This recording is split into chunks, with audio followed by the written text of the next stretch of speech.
Hello, beautiful friends. It is David Ault, and I'm so honored to welcome you here to the gathering. We could call this part two of an exploration with regards to all things infinite. And let me just qualify and say it is a little absurd for us in our finite nature to try to explain the infinite because it's not something that can be explained. It has to be experienced. And so when things like that can only be known and felt through experience, how does one then cultivate experiences that stretch them beyond their finite nature? So, as I was thinking about the importance of that experiment of fable and example, and thinking about what we talked about for part one, I was presented front and center today an experience with my trainer at the gym. Um, I've known him now a little bit over a year. We have that typical trainer trainee bond experience. And yet there's the element of where he sees me as this older, wise sage. And when he is in a space where he is willing to hear something outside of the realm of his comfort zone, things can get really deep in terms of discussion. And and that has been happening more and more. And yet, still, what I can see is that sometimes when it feels like it's getting too deep, and all of the things and belief systems that he holds precious in this finite bubble get too threatened, then he cuts it off. And and today he mentioned that it was his birthday. And I felt like he mentioned it because, um, he wanted some celebratory acknowledgement, which who doesn't, right? And then he also mentioned that he was free after our training session because I said to him, today was my walking day. I had to walk to the gym to get there, train, and then I have to walk all the way back. So it's a big time commitment. And he goes, oh, well, I can take you back. And I said, better yet, since it's your birthday, why don't we stop along the way and get a bite to eat and I'll buy you lunch for your birthday. And that was one of those things that he resisted because um, he couldn't he couldn't accept it. He couldn't receive it. And I wasn't being overly pushy about it. I just, because he was like now talking about the fact that he's trying to put these applications in to get more work, because like so many people, he's struggling. And I talked a little bit about, the art of receiving. And I said, if perhaps you could look at this as an experiment and receive this, that maybe that would open you up to be able to see or to experience other things to receive rather than shutting it down. Too much, too much. I pushed too far, so I just let it go. But I was walking back thinking about that, and it reminded me of such a fabulous story that was written in one of the books by author Brené Brown. Um, Gosh, I love this story. And she was talking about her grandmother and the fact that her grandmother suffered from alcoholism. And that at the time of her life, that not only was this taboo and something that you would try to hide and not make public, but that her grandmother sort of defied all of that, sought treatment, got into a recovery program, and got sober and was very transparent about it, very open about her situation. And it made her this beautiful beacon of empathy. Brene would talk about the fact that she had this wisdom and compassion about her that could look at all of the dynamics of the human condition around her and to have great understanding because of her own journey of pain and suffering.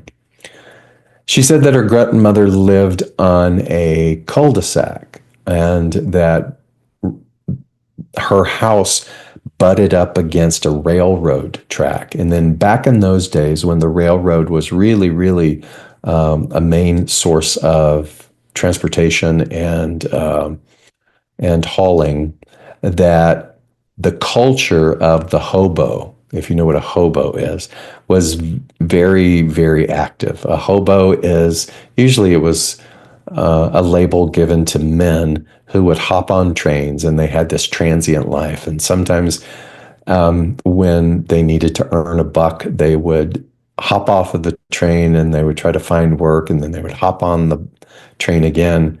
And this was sort of their existence.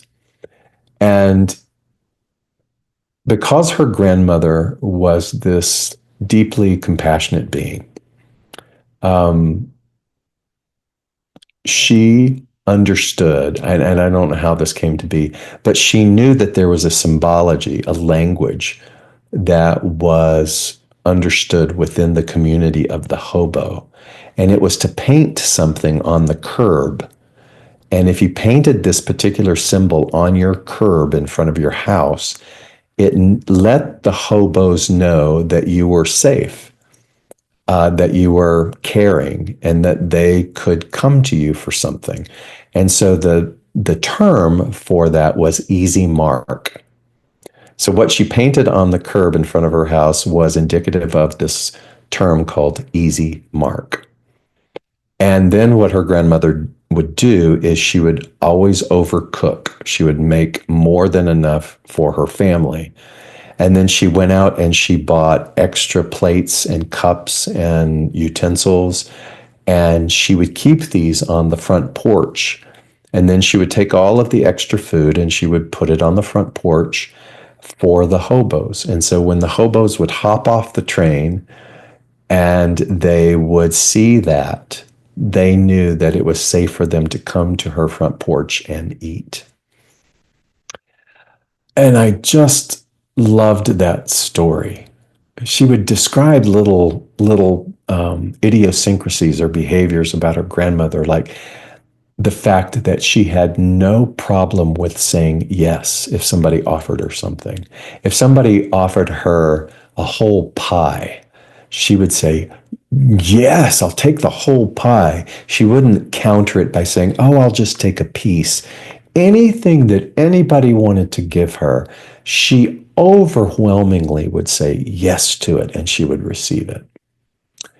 And there was a dynamic about her ability to say yes, to receive whatever the bounty or the good that people wanted to provide for her, that I then correlated, and I thought, well, that makes her an easy mark for the universe.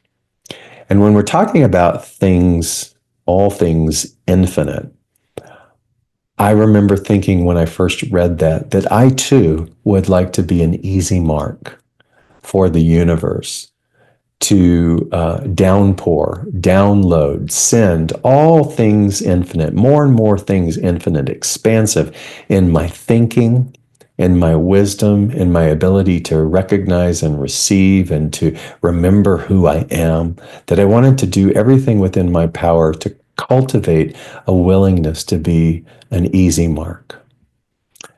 And I thought about that all the way home, and I wished that for my friend, the trainer. I wish that for you, because I believe that when you can do something as simple as starting to say yes, yes to the things, the gifts that people want to offer you, that's a way of becoming this symbol or this energy, this easy mark, by which then the universe is able, willing, open to begin to offer things more in alignment with the infinite, things that are beyond our ability to craft in our intellectual mind or to force through old mandates and habits and routines.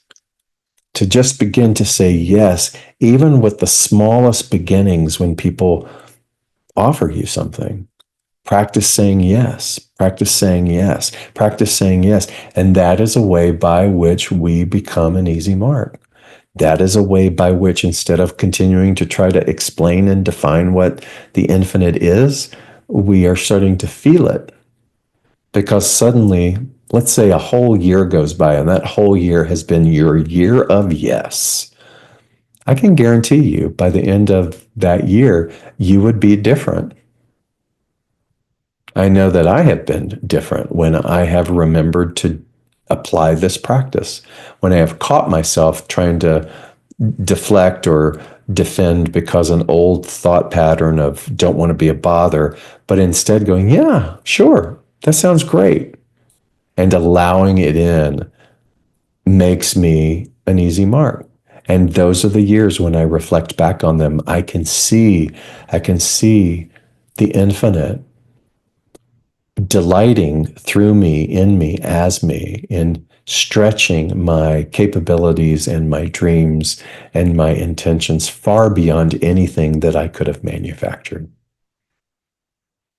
And so, in this part two of all things infinite, why don't we start with the simple practice of just learning to say yes? When someone wants to offer an act of kindness, just say yes. Don't qualify. Just say yes. Receive it with zealousness.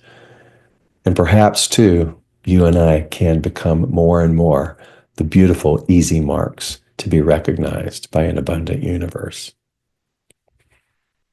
And so it is.